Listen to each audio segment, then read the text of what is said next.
Hello and welcome to the 12th episode of Kerbal Space Endeavour. We continue right where we left off. We're trying to save desbo, who is almost stranded in space around Minmus because we ran out of fuel with the trucker. But we did leave the lander 1 from our first manned mission to Minmus. And now we use that landing stage to add ourselves a little bit of delta V so we could actually get back to Kerbal. Now we didn't have enough fuel to just circularize our orbit. We needed to do an aerobrake, and as you just saw, we did it, we made it. Nothing fell off, nothing broke off. The entire craft is still in one piece. And now I have still a little bit of liquid fuel and oxygen oxidizer left, but I am using the mass amounts of monopropellant that I still have.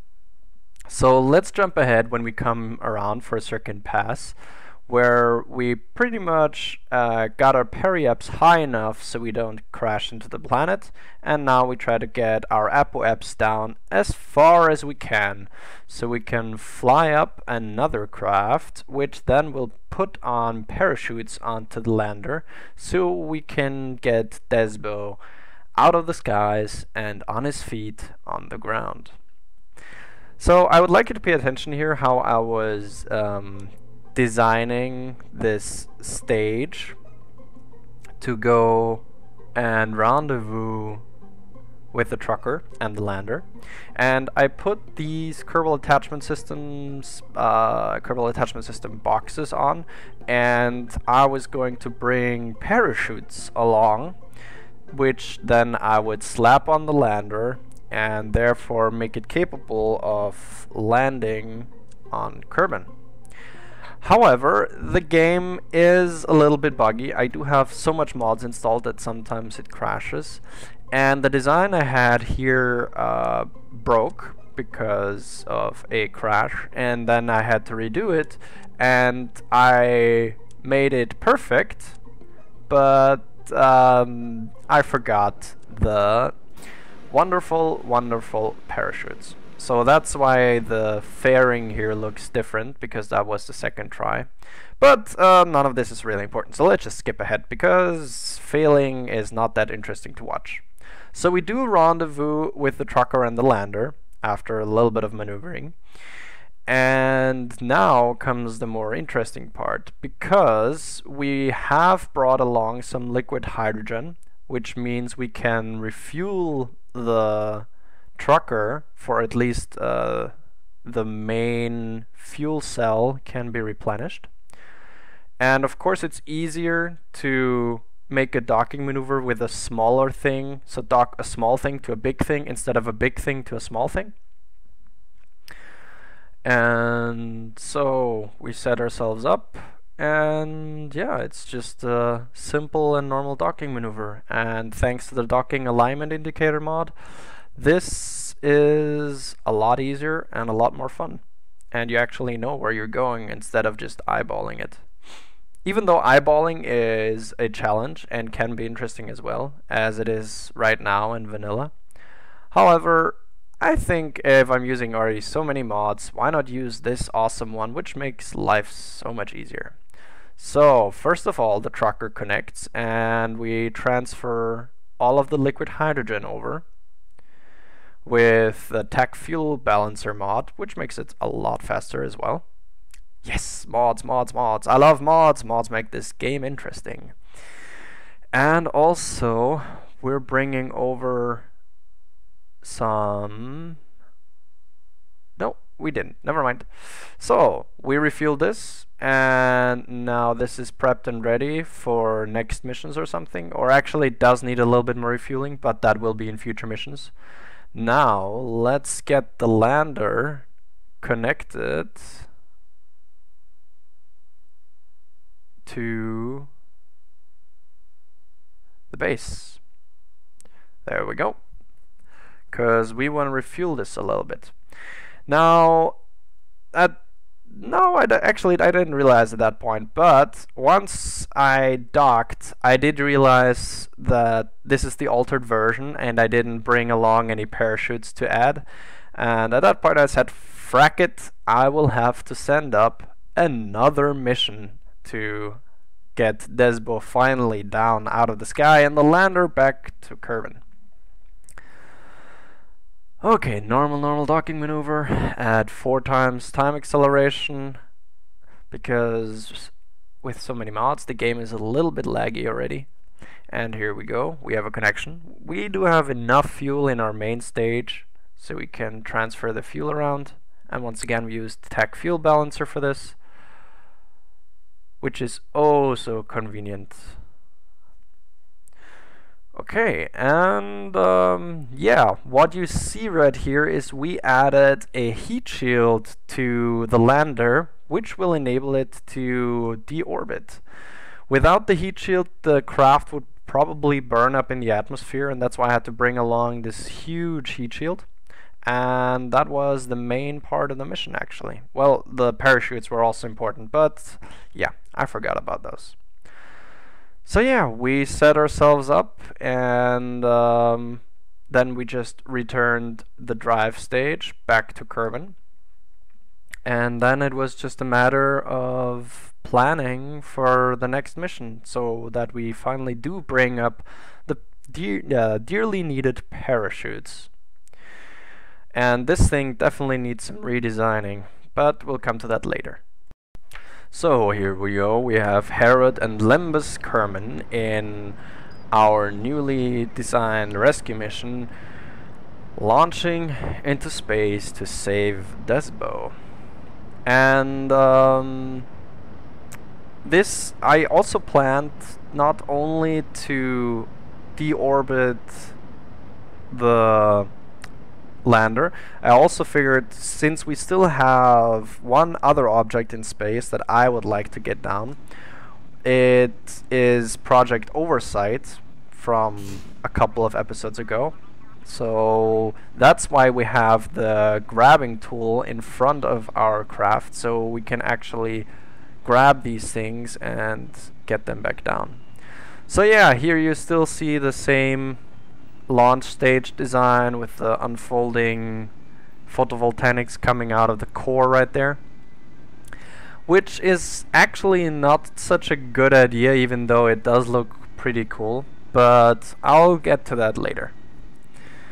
Let's just now set up all of these satellites and start our normal maneuvering to get to the trucker.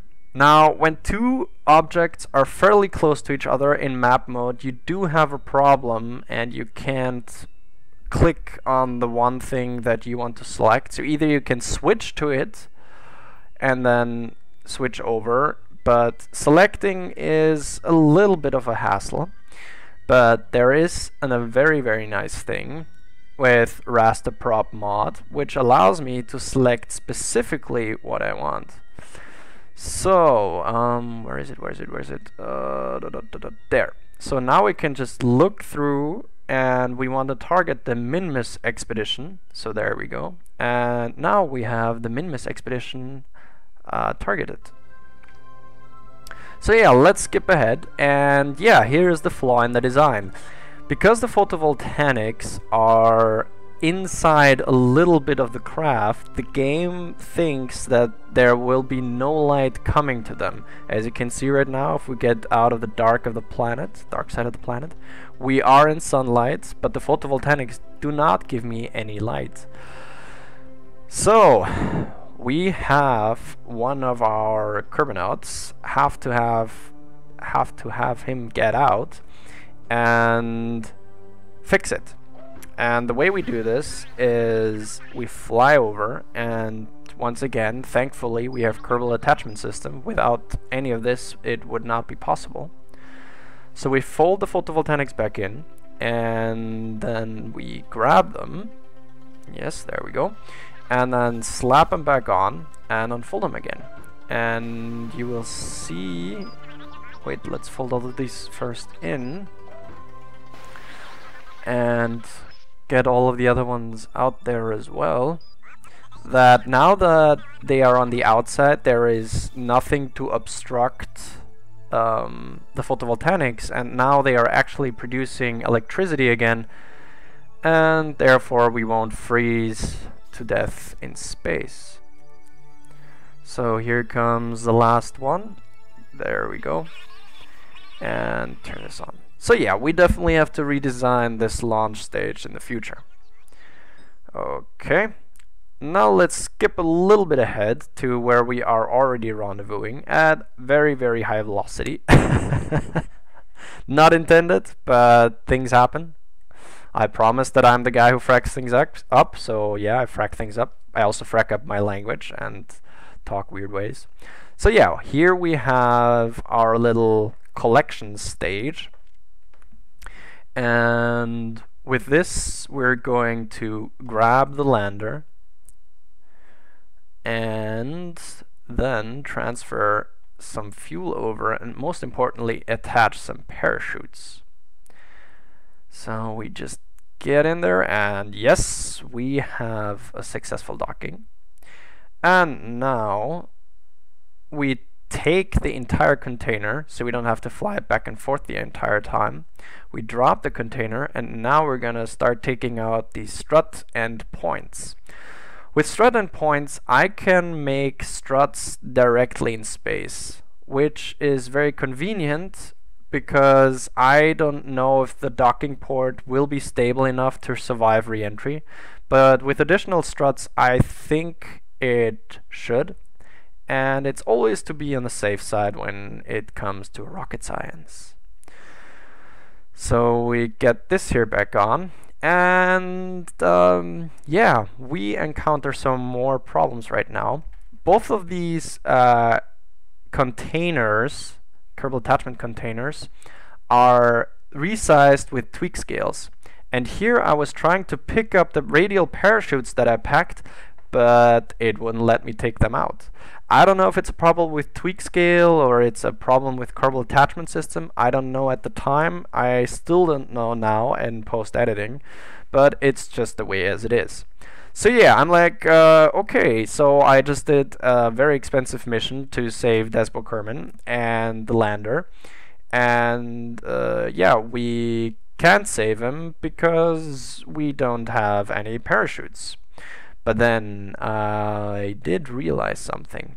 We still have parachutes on the actual launch stage. So we would actually sacrifice the launch stage for parachutes.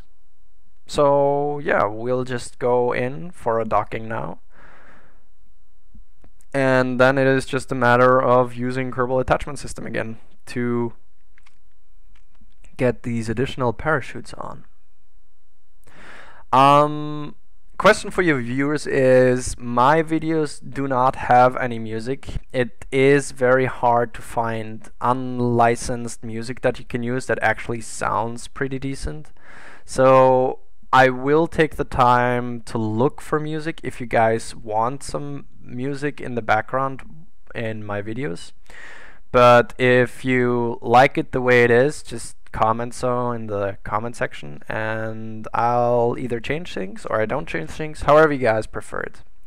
So yeah, here I was trying once again with the parachutes, but it still didn't work. So I tried something else where I picked up one of the parachutes and stored it in here and then tried taking it back out, but it didn't work. So yeah, we lost actually another parachute. So one parachute down. Okay, and when you pick up Kerbal attachment system, normally it doesn't affect your RCS system, so your monopropellant system from your EVA suit. However, if you take these huge bulky parachutes, it actually does. So whenever you steer, the center of mass is a little bit off, and therefore your controls are freaking out because your Kerbal is always trying to stay stable.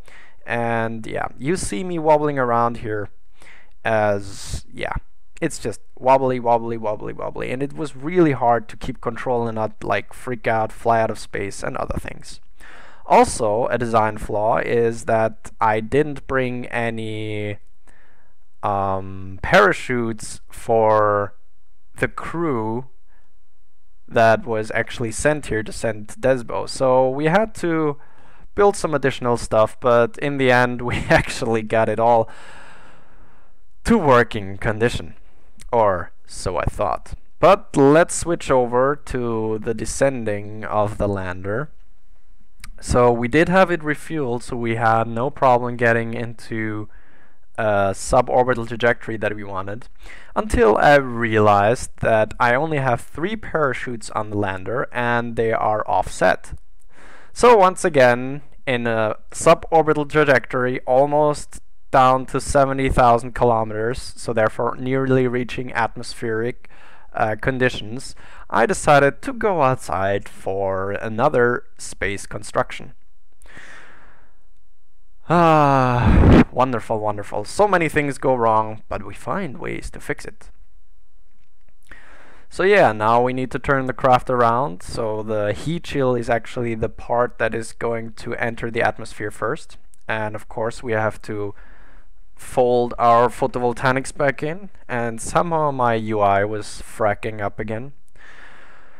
Once again, if you have the same issue, just quick save really quick and quick load really quick with a lot more quicks in the sentences, and that should fix the problem. But I didn't want to do this in suborbital trajectory because things can horribly go wrong. So yeah, interestingly enough, everything was, well, not safe. Something broke off, and one of the RCS thrusters got really hot, so I actually didn't bring a big enough heat shield to cover the entire craft.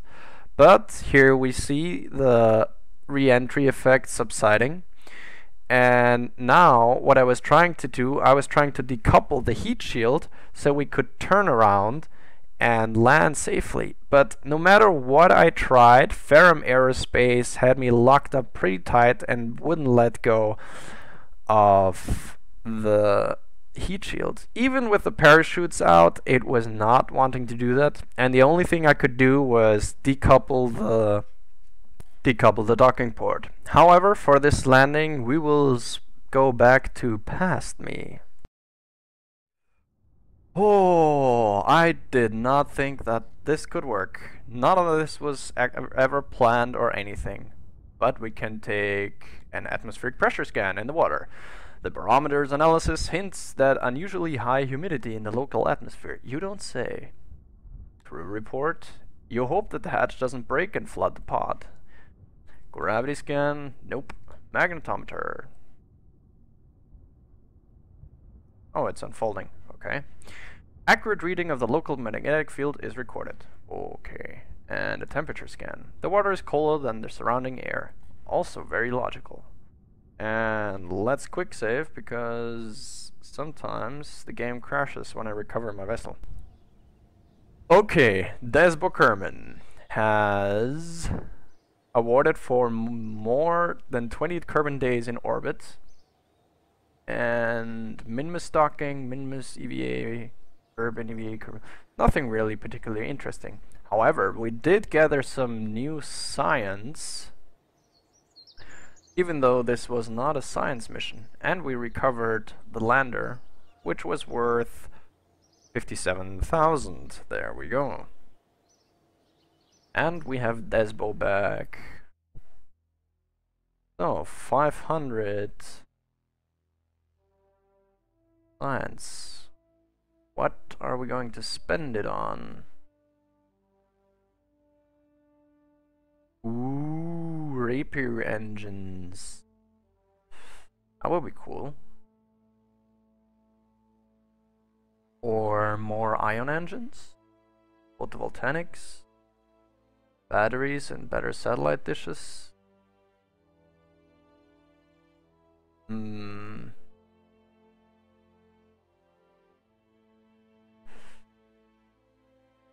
If I take this here, no. Ah, finally, better probe bodies. And with these new pro bodies, we will redesign some of our crafts. However, this episode comes to an end. Thank you guys for tuning in. My name's Antilles, and stay tuned until next time.